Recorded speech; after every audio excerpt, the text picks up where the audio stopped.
Current affairs की इस class में आपका स्वागत है। आज 25 सितंबर है। आपकी सभी परीक्षाओं के लिए जिनमें करंट अफेयर्स के क्वेश्चंस पूछे जाते हैं उनके लिए यह क्लास उपयोगी रहने वाली है। आज की इस क्लास का हमारा पहला प्रश्न है, भारत का एकमात्र सक्रिय ज्वालामुखी कहाँ पर है जिसमें हाल ही में विस्फोट हुआ है।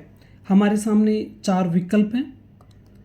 विकल्प ए है पोर्ट ब्लेयर, बैरन आइलैंड, लक्षद्वीप, दमन एवं दीव। तो इसका सही जवाब है ऑप्शन बी, बैरन आइलैंड।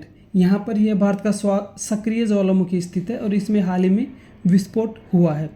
बैरन आइलैंड अंडमान एवं निकोबार द्वीप समूह का हिस्सा है। अब देख लेते हैं विस्फोट होता कैसे है। एक ज्वालामुखी के अंदर, सक्रिय ज्वालामुखी के अंदर विस्फोट होता है। पृथ्वी के अंदर बड़ी मात्रा में गैसें और पिघली हुई चट्टानी लावा के रूप में है। जब इनके अंदर दबाव अत्यधिक बढ़ जाता है तो ये पृथ्वी की सतह की तरफ आते हैं और फटकर बाहर निकलते हैं। ऐसे में विस्फोट होता है और लावा और मैग्मा पिघलकर बाहर फैलने लगता है। यही इसकी प्रक्रिया।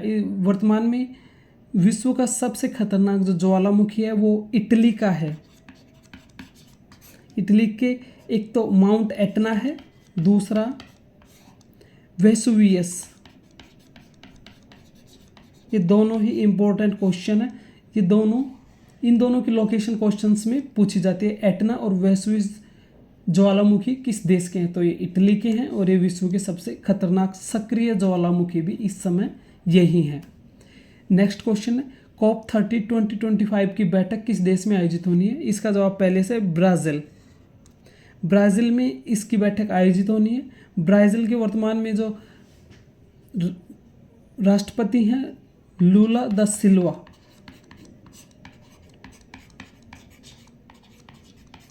लूला दा सिल्वा ब्राज़ील के प्रधानमंत्री हैं। भारत COP13 से संबंधित अपनी जो रणनीति है, अपने द्वारा जो संकल्प लिए गए थे कार्बन इमिशन को कम करने के, वो अब हाल ही में अपनी इस योजना को डिस्प्ले करने वाला है। इसी वजह से ये क्वेश्चन उठकर हमारे सामने आया है कि यह बैठक किस देश में आयोजित की जाएगी। अब इससे थोड़ा अलग क्वेश्चंस देख लेते हैं। अमेरिका और ब्राज़ील में व्यापार कितना होता है? हाल ही में अमेरिका ने ब्राज़ील के ऊपर 50% टैरिफ लगा दिया है, जिसकी वजह से ब्राज़ील की अर्थव्यवस्था इससे प्रभावित हो रही है। इसके पीछे दलील दी गई है कि ब्राज़ील अपने राजनीतिक तरीकों में गलत तरीके से अब चुनाव करवा रहा है, इसी वजह से इसके ऊपर यह टैरिफ लगाया गया है। पूर्व राष्ट्रपति बोल्सोनारो वर्तमान में ब्राज़ील की जेल में बंद हैं और इसी पर यह मामला उठा हुआ है।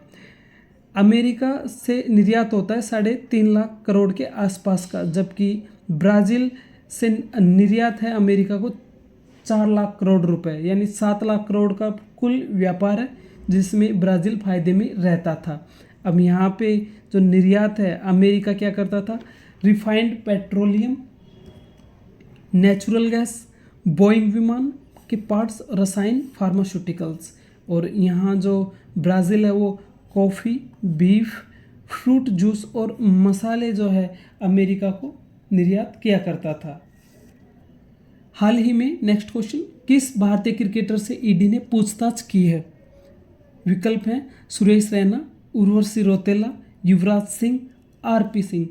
सही जवाब विकल्प सी है, युवराज सिंह। युवराज सिंह से हाल ही में ईडी ने लगभग 6 घंटे तक पूछताछ की है।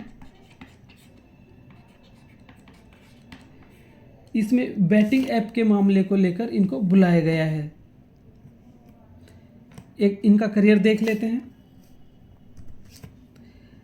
टेस्ट 40 खेले हैं, 1900 रन बनाए, 3 शतक है और 11 हाफ सेंचुरीज है। यहाँ पे वनडे में 304 मैच है, 8701 रन है, 14 शतक और 52 हाफ सेंचुरियाँ यहाँ पे इन्होंने लगाई हैं। T20 58 मैच, 1177 रन, शतक एक भी नहीं है और हाफ सेंचुरीज 8 हैं। ये इनका इंटरनेशनल करियर रहा है क्रिकेट में।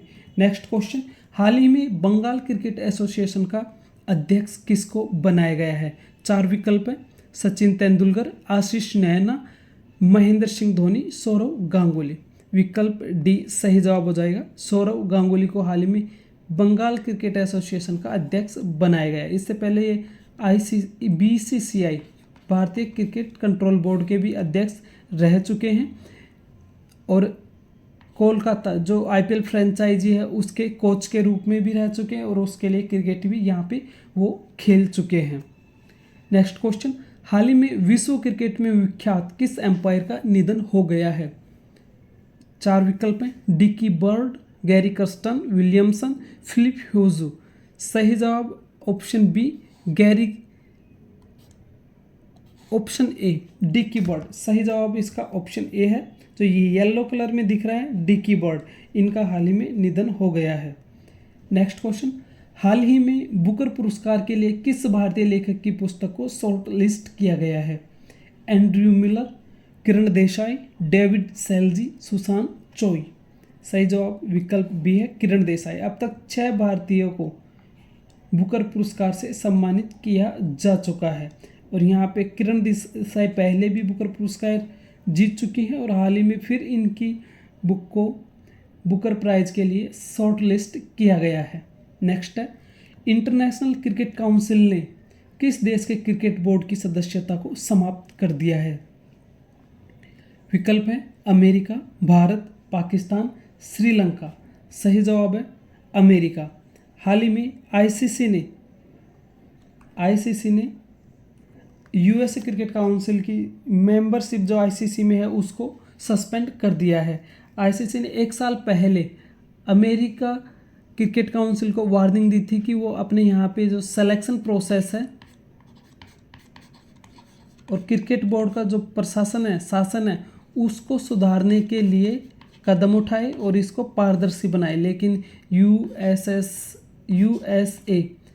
क्रिकेट बोर्ड यह करने में नाकाम रहा, इसीलिए आईसीसी को यह कदम उठाना पड़ा है।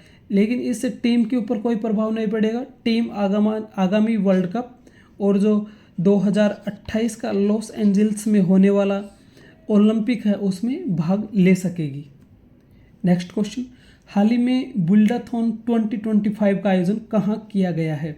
4 विकल्प हैं, बेंगलोर, इंदौर, नई दिल्ली, मुंबई। सही जवाब हो जाएगा विकल्प सी नई दिल्ली में। नेक्स्ट है, हाल ही में रक्षा मंत्री ने किस देश में टाटा ग्रुप के कॉम्बैट व्हीकल प्लांट का उद्घाटन किया है? विकल्प हैं कतर, हांगकांग, फ्रांस और मोरक्को। सही जवाब हो जाएगा डी मोरक्को में हाल ही में रक्षा मंत्री ने यह उद्घाटन किया है और वर्तमान में हमारे रक्षा मंत्री हैं राजनाथ सिंह जी।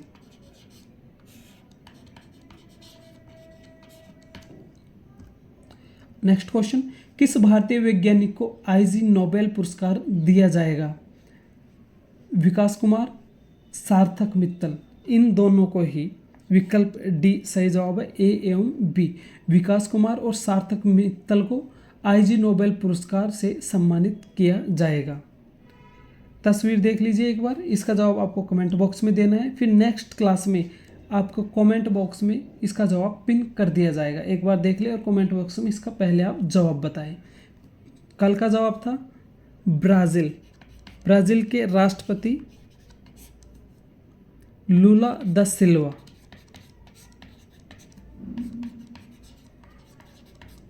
कल की तस्वीर जिनकी थी वो ब्राज़ील के राष्ट्रपति लूला दा सिल्वा की थी। अब आपको इसके बारे में बताना है और इसका एक हिंट दे देता हूँ। यह अरब देशों के बीच में स्थित एक कंट्री है, गल्फ कंट्रीज़ में, जो कि मुस्लिम नहीं है। साथियों, करंट अफेयर्स की क्लास यहीं समाप्त होती है। अगर ये क्लास आपको उपयोगी लगी तो इस चैनल को सब्सक्राइब कर ले और कमेंट बॉक्स में इसको कमेंट करके बताएं कि इसका सही जवाब क्या है। अब मिलते हैं साथियों अगली क्लास में, तब तक के लिए जय हिंद, जय भारत।